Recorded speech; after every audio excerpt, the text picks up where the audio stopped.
Friends, this is Akanksha Singh. Welcome you on YouTube channel way to JRF. ये one liner question का part number 12 है और इसमें हम स्टार्ट करेंगे चाइल्ड एंड ह्यूमन डेवलपमेंट। तो इसके पहले 11 पार्ट्स आ चुके हैं, उनको आप ज़रूर देखिएगा। एंड वीडियो अगर आपको अच्छी लगती है तो लाइक एंड शेयर ज़रूर कर दीजिएगा। एंड अगर अभी तक आपने चैनल सब्सक्राइब नहीं किया है तो चैनल को भी सब्सक्राइब ज़रूर कर लीजिएगा। सो स्टार्ट करते हैं वीडियो। सबसे पहला क्वेश्चन है डेवलपमेंट। डेवलपमेंट क्या है? ग्रोथ, डेवलपमेंट एंड लर्निंग, इन तीनों के कॉम्बिनेशन को हम डेवलपमेंट बोलते हैं। डेवलपमेंट में हम क्या बोलते हैं कि all round development, social development, mental development and language development, सारे डेवलपमेंट हम इसमें पढ़ते हैं। Means growth, development and learning, इसको हम बोलते हैं डेवलपमेंट।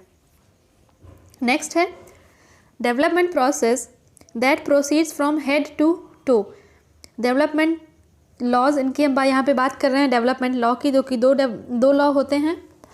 एक में बात करते हैं जब development head to toe means सर से लेकर पैर तक जो डेवलपमेंट वाला जो लॉ है उसमें कौन सा लॉ आता है? वो होता है सेफेलोकॉर्डियल लॉ। नेक्स्ट क्वेश्चन है development process that take place from centre to extremities, या फिर कहीं कहीं बोलते हैं सेंटर टू पेरिफेरी। तो ये है प्रॉक्सिमोडिस्टल, जिसमें सेंटर से लेके हैंड की साइड जो डेवलपमेंट होता है उसको प्रॉक्सिमोडिस्टल बोलते हैं, और जो हेड से लेके टो तक डेवलपमेंट होता है उसको सेफेलोकॉर्डियल लॉ बोलते हैं। Growth is related to weight and size. हमने पढ़ा ना, ग्रोथ एंड डेवलपमेंट एक क्वांटिटेटिव होता है, एक क्वालिटेटिव होता है। तो ग्रोथ में हम क्या देखते हैं? वेट बढ़ रहा है, साइज बढ़ रहा है, इसको हम मेज़र कर सकते हैं, इसीलिए ये क्वांटिटेटिव हो गया। अब जब हम बात करते हैं डेवलपमेंट की तो उसमें मेंटल डेवलपमेंट हो रहा है, सोशल डेवलपमेंट हो रहा है, कॉग्निटिव डेवलपमेंट हो रहा है, तो ये हो जाता है क्या? क्वालिटेटिव। इसको हम मेज़र नहीं कर सकते हैं कि कितना डेवलपमेंट हो रहा है। उसके बाद क्या है? Human development is human development क्या है? ये एक कॉन्टीन्यूअस और ग्रेजुअल प्रोसेस है। और ये डेवलपमेंट कब से स्टार्ट हो जाता है? कि जब से कंसेप्शन होता है, कंसेप्शन से डेवलपमेंट स्टार्ट हो जाता है। और कब तक चलता है? जब तक डेथ, कंसेप्शन टू डेथ तक ये डेवलपमेंट की प्रोसेस चलती रहती है, कंटिन्यू चलती रहती है। कहीं कहीं स्टेज में फास्ट होती है, कहीं पे स्लो डाउन होती है, बट ये कंटिन्यू प्रोसेस चलती रहती है। ये कंटिन्यू और ग्रेजुअल प्रोसेस है, जो मीन्स आगे की तरफ हमेशा बढ़ता रहता है। ये होता है development. Main theory of growth and development is, growth और डेवलपमेंट की मेन थ्योरी क्या है? तो थ्योरी ऑफ इंडिविजुअल डिफरेंसेस। हमने पढ़ा है कि ग्रोथ डेवलपमेंट सब में होता है, बट देखो कुछ, अगर हम बच्चों की बात करें तो कुछ बच्चे कोई टास्क जल्दी सीख लेते हैं, कुछ बच्चे कोई टास्क बाद में सीख पाते हैं। तो ये है डेवलपमेंट और ग्रोथ। मीन्स हो तो सब में रहा है, पर हर एक इंडिविजुअल में अलग अलग तरीके से हो रहा है। सेम टाइम पे सेम टास्क सबके लिए है, बट उनमें कुछ अलग अलग, मीन्स किसी में फास्ट हो रहा है, किसी में स्लो डाउन हो रहा है, कोई नेक्स्ट स्टेज में आके पीछे वाले स्टेज का टास्क कंप्लीट कर रहा है। तो मीन्स ग्रोथ एंड डेवलपमेंट सब में हो रहा है, बट ये हर एक पर्सन में डिफरेंट है, डिफरेंट रेट से हो रहा है। तो इंडिविजुअल डिफरेंसेस होते हैं ग्रोथ एंड डेवलपमेंट में। उसके बाद developmental task is given by, तो डेवलपमेंटल टास्क किसने दिए थे? तो रॉबर्ट जे हैविंगहर्ट्ज़। ये क्वेश्चन कई बार पूछा जाता है और मोस्टली ये मैचिंग में आते हैं कि डेवलपमेंटल टास्क किसने दिया है? तो ये हैविंगहर्ट्ज़ ने दिए हैं। Where does fertilization take place? Fertilization कहाँ पे होता है? तो मोस्टली कहीं कहीं पे फैलोपियन ट्यूब लिखा होता है, कहीं कहीं पे एम्पुला लिखा होता है। तो ये दोनों सही हैं। जो एम्पुला जो पार्ट है ये फैलोपियन ट्यूब का एक पार्ट है, इसीलिए एम्पुला या फैलोपियन ट्यूब दोनों अगर दिया है तो दोनों आंसर सही हैं।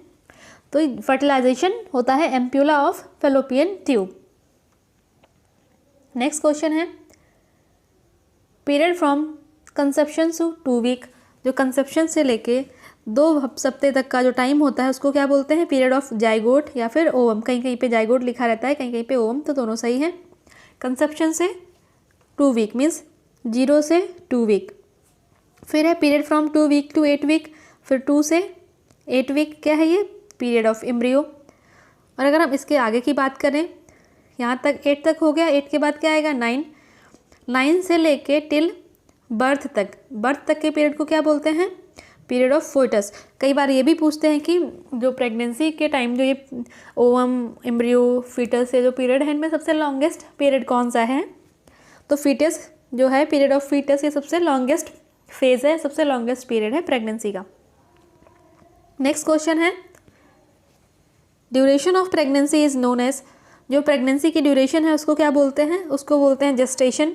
कहीं कहीं पे जेस्टेशन पीरियड भी लिखा होता है। तो जो प्रेगनेंसी की ड्यूरेशन है पूरी, जो 9 मंथ की, हम बोलें कि 9 मंथ की जो ड्यूरेशन है, इसको क्या बोलते हैं? तो इसको बोलते हैं जेस्टेशन। और नॉर्मली कई बार ये भी पूछा जाता है कि डेज़ में, तो 280 डेज़। वीक्स में पूछते हैं तो 40 वीक्स। ये आपको डेटा वेरिएट मिल जाएगा कहीं कहीं पे 37 से 40। तो 40 मैक्सिमम है, 37 मिनिमम है, और नॉर्मली 40 वीक्स बोलते हैं कि जो प्रेगनेंसी का जो ड्यूरेशन है वो 40 वीक्स, 280 डेज़ या फिर 9 मंथ, एंड ये जो पीरियड होता है उसको बोलते हैं gestation. Next question, one baby buttocks और legs come out first it is called. At the time of birth, जब बेबी के बटक्स और लेग पहले आते हैं तो उसको क्या बोलते हैं? तो उसको बोलते हैं ब्रीच बर्थ।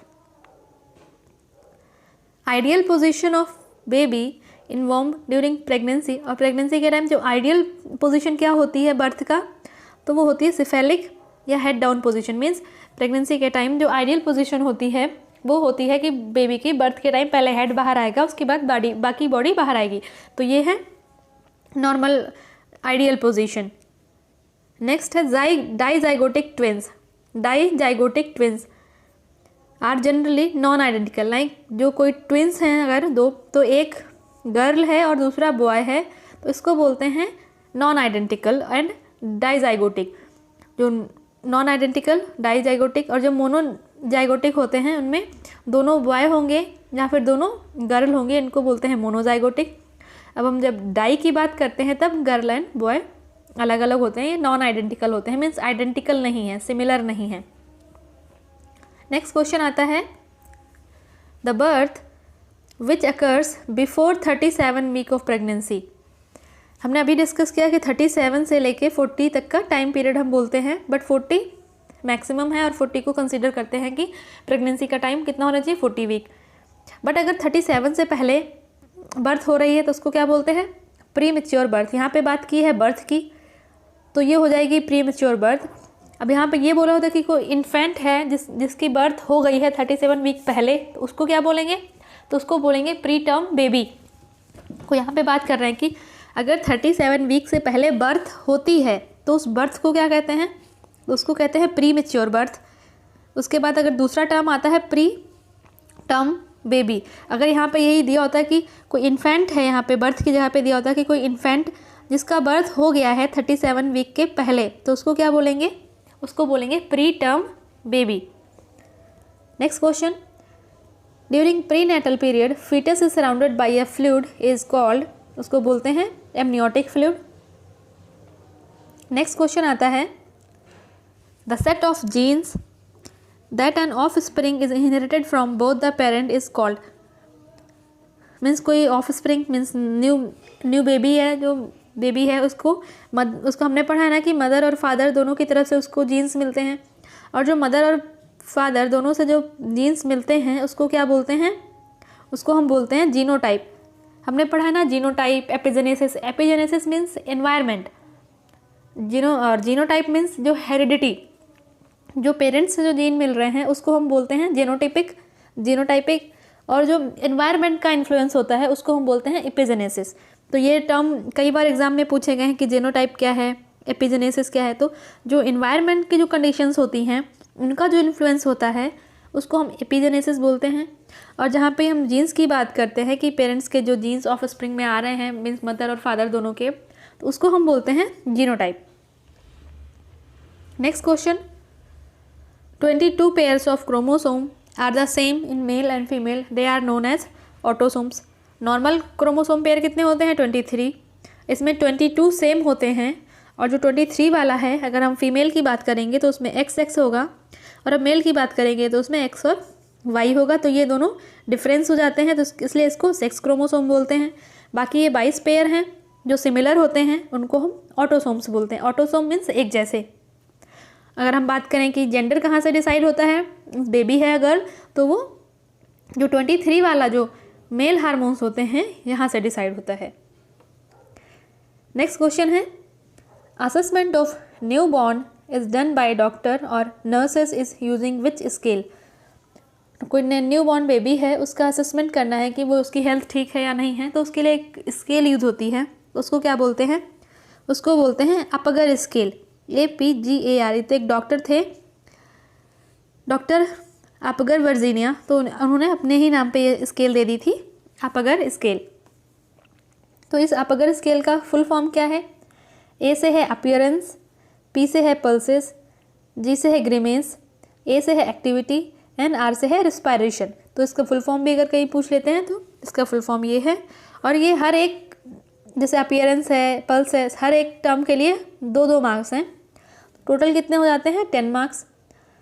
मीन्स 7 से अगर मार्क्स कम हैं, अगर जो भी न्यूबॉर्न बेबी है उसको 7 से कम मार्क्स मिल रहे हैं, मीन्स वो इन्फेंट को एक्सटर्नल केयर की ज़रूरत है और वो जो बाहर का एनवायरनमेंट है उसमें खुद से उसमें एडजस्ट नहीं हो पाएगा, उसको हेल्प की ज़रूरत है।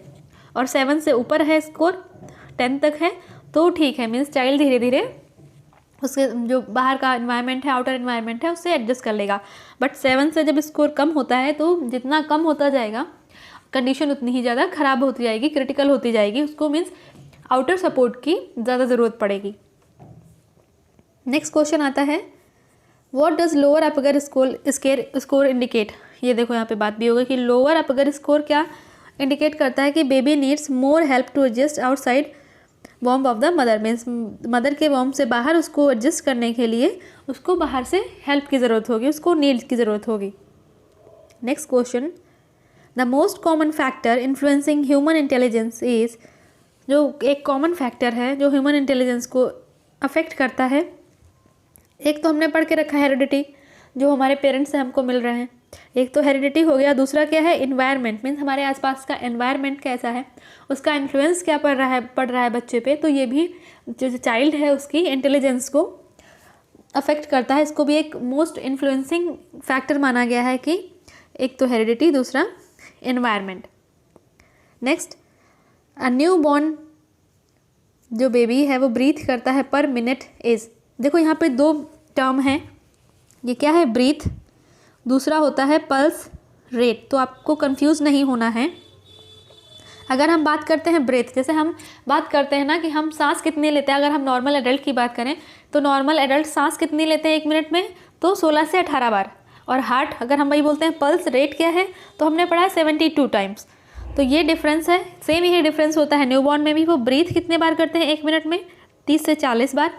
और पल्स रेट क्या है, ये आपको कमेंट सेक्शन में आंसर देना है। जैसे हम ह्यूमन नॉर्मल एडल्ट्स की अगर बात करें तो पल्स रेट कितना होता है? 72। और अगर हम ब्रेथ का टाइम पूछें कि 1 मिनट में कितनी बार सांस लेते हैं, तो 16 से 18 बार। तो सेम यहाँ पे भी है। जो न्यूबॉर्न है वो सांस कितनी बार लेता है 1 मिनट में? 30 से 40 बार।